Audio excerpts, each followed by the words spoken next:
X reasons why you should not buy the VinFast VF9. These are the reasons why you should not consider this car for your next purchase. Let me tell you why.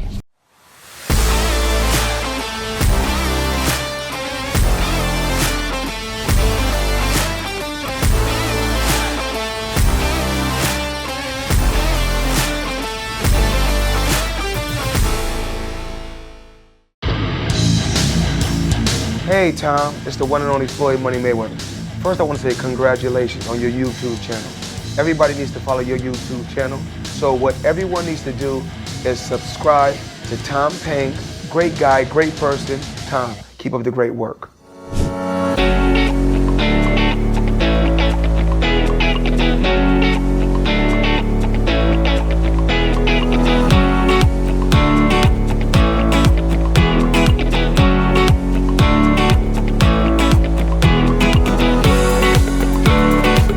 Alright, first of all, disclaimer about this video. The video is about why you should not buy the VinFast VF9, but it does not mean that I hate VinFast or the VF9.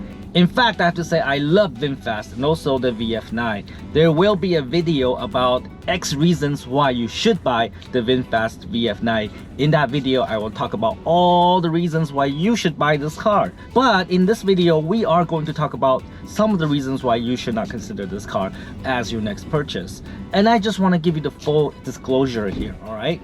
I'm not affiliated with VinFast. VinFast does not pay me for these videos, and I'm just a customer. VinFast does not treat me any differently, and that's the way I like it. I don't want VinFast to treat me any different, and if they did, I would not like that, because I want to be able to make these videos as a authentic owner of the VinFast cars and give you authentic review of my experience with the VinFast.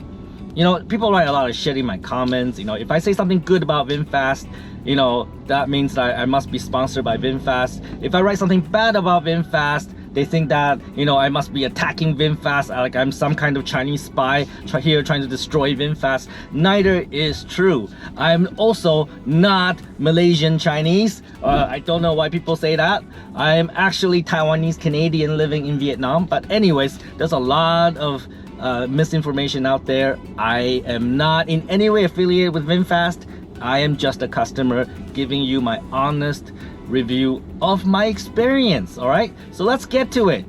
I don't know how many negative things I'm gonna say about VinFast VF9 today, but these are all the reasons why you should not buy this car.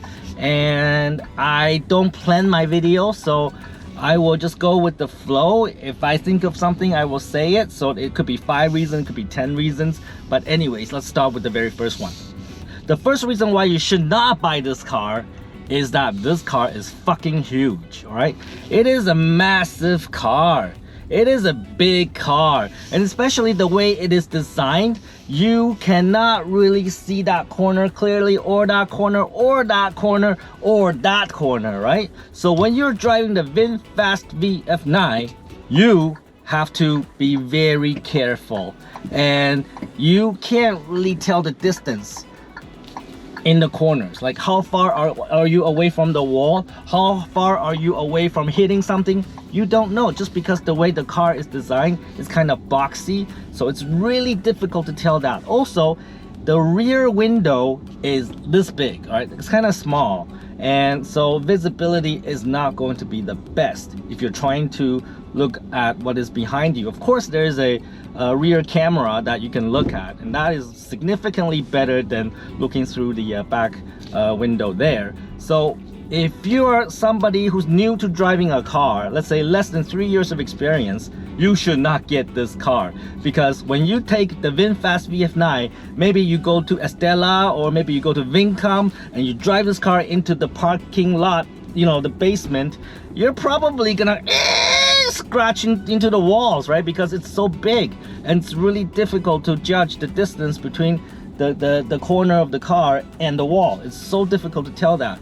And also, when you park this car into charging stations at the VinFast charging stations, sometimes it's kind of hard to get in and sometimes hard to get out, because the charging station slot is kind of small, and you have to drive this car into it, and it's kind of long and big, and you have to drive in straight. It's just, you know, a lot of stress. So if you're a new driver, this car is gonna give you a lot of stress, right? Even for me, with 30 years of driving experience, sometimes I feel stressed. When I plan to go out, I think about where am I gonna be. I think about where I'm gonna charge my car. I think about where I'm gonna park it. If I feel that I'm not going to have ample space to park the car or a good place to charge the car, I don't take this car, because I don't want to give myself extra stress when driving a car in Vietnam, in Ho Chi Minh City, because it is already very stressful. All right, so if you're a new driver, this may not be the right car for you. All right, number 2 reason why you should not get the VinFast VF9. I have to really think about this, right? Because I actually really love this car. So let me think of something to say here is, all right, the turning radius, all right? Because in Vietnam, sometimes you have to make U-turns, all right? There's a lot of situations where you have to make U-turns in the road. And this car, when you make a U-turn, be prepared to make 3-point turn, 4-point turn, or even 5-point turn. In a normal, regular car, maybe you can make a U-turn, but with this car, you gotta turn, back up, turn, back up, turn in order to do a U-turn. All right, so that can also be very stressful because Ho Chi Minh City traffic is crazy. And when you are doing the U-turn, you have to make multiple point turns. Everybody's waiting for you, everybody's looking at you, and maybe they even honk at you like that, right? And you're gonna be very stressed. So this is why, if I'm going to travel in small roads, I don't take this car, because I don't want to get into a situation where, you know, I get stuck in the middle of the road and I have to make a U-turn, right? The turning radius of this car is actually terrible. It's terrible, all right? And it's very long, and the turning radius, the wheels don't turn as much, even compared to the VF8. Let me demonstrate a little bit here. All right, so I'm gonna make a U-turn now. See what I mean? Can't do it. Now I have to, like, oh shit, this car behind me, and now I have to make a 2-point turn. All right. Normally, any car could do a U-turn on this road. Any car could do that, except the VF9, all right? Except the VF9. The VF9 cannot do that. And so that's something to consider. If you're going to buy the VF9, you gotta be somebody who's experienced, you know, driving a car, a longer, bigger car, so that this will not surprise you. Now, the number 3 reason why you should not buy the VinFast VF9, I hate to say this, but the range. All right, because according to my own test, driving in eco mode, traveling to a distant province or somewhere far away, mixed highway and in-city driving, I get about 240 to 250 kilometers of range per full charge. And this is a 123 kilowatt hour battery. It's fucking massive, right? It's a massive battery, also a massive heavy car, and gives you about 240 to 250 kilometer of range. And frankly, that is not a lot, because even with my Bentley, a W12 engine, a gas guzzler, I can get about 300 kilometers on a full tank of gas, right? So I think that's the minimum we have to beat.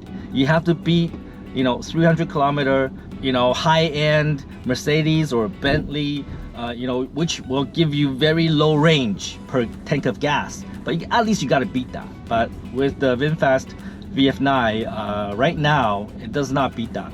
So there's still going to be some range anxiety when you drive the VinFast VF9. You're always constantly looking at the percentage left, how much battery you have remaining, and you're always calculating in your head, I still have about 60 kilometers, I still have about 50 kilometers, and then you're desperately looking for a charging station. All right, I hope in the coming future VinFast can improve this number. Of course, in Vietnam, maybe 250 kilometers driving inside the city is more than ample, it's good enough. But I know that in North America, a lot of drivers, they drive long distances, and this may not be enough. But then again, you know, in North America, you're probably driving longer distances and less congestion. So you're probably gonna get better range than what I get, all right? But still, I say the range is still a issue to be considered if you're buying the VF9. The number 4 reason why you should not buy the VinFast VF9 is, this one might surprise you too, the charging infrastructure here in Vietnam, all right? Because lately, when I try to charge my VinFast cars, it's getting more and more difficult at a fast charging station because there's a lot of VinFast cars in Vietnam now, right? There's a lot of them. There's a lot of taxis driving VinFast. The VinFast VF-E34 and even the VF8. There's so many of them. And they're all taking up the fast charging stations, right? I have some problems trying to get cars charged up when I drive the VinFast. And I don't have a home charger. I don't like to charge at home. I don't like to charge slow. I don't like to do anything slow.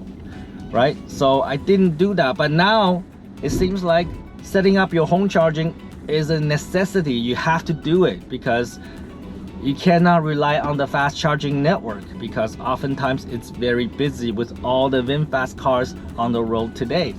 And congratulations to VinFast for selling a lot of cars and also selling a lot of cars to taxi companies. But it's getting more and more difficult for us owners and users of the VinFast cars to get them charged. So VinFast needs to do something about improving its charging station, making their charging stations more available to their customers, or build more charging stations.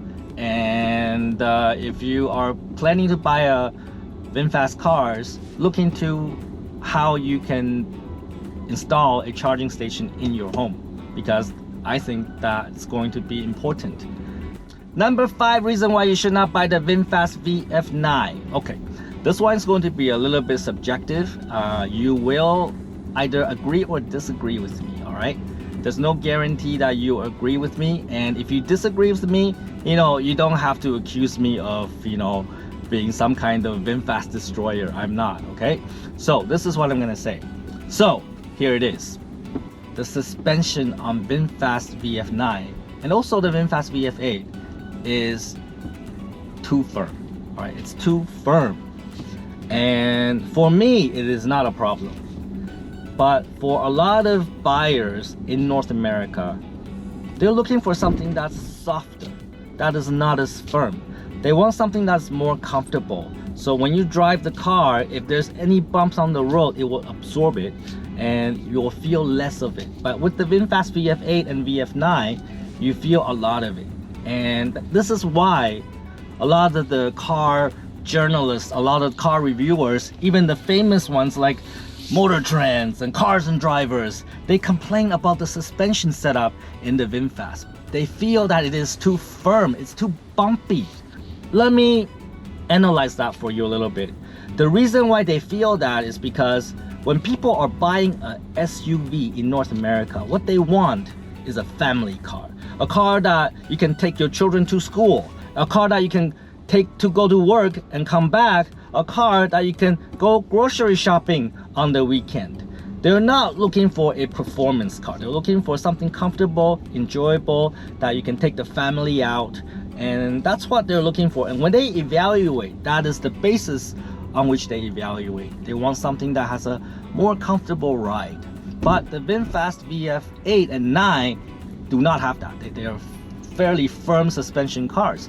And I can understand, and I can probably guess why VinFast did that, right? Because VinFast want to build something more performance oriented, right? So VinFast decided to lean more on the performance side. So they built this firm suspension. It's great when you're turning like into a harsh corner. It's great when you make a fast U-turn at a higher speed, which I did demonstrate before. This is great because this car has low center of gravity because of the big battery and 4-wheel drive, and it's got performance. And when you make these turns, the car feels like it's stable.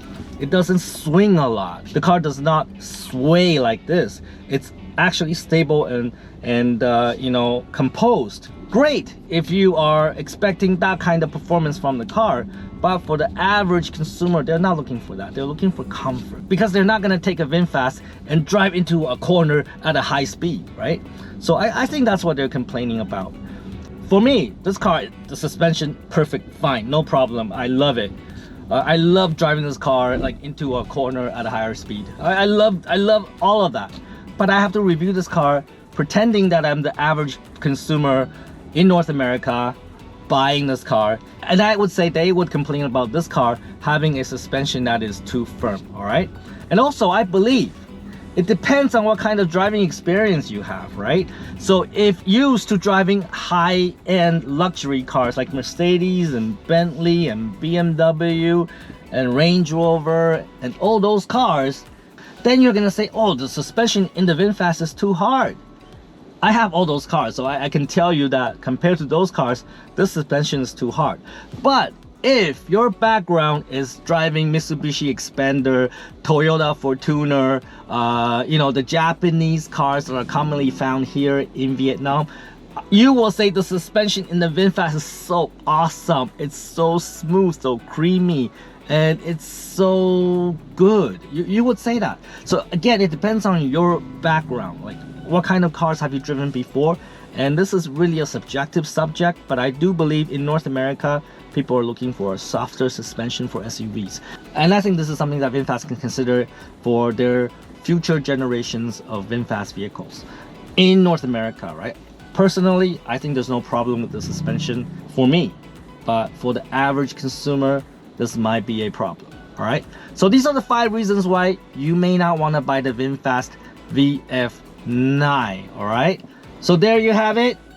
Actually, VinFast VF9 is a great car. I'm going to release another video. It's going to called X reasons why you should buy the VinFast VF9. And in that video, I'm going to talk about all the reasons, many more reasons why you should buy this car, all right? Take some fucking action, look into the VF9, and don't be a fucktard.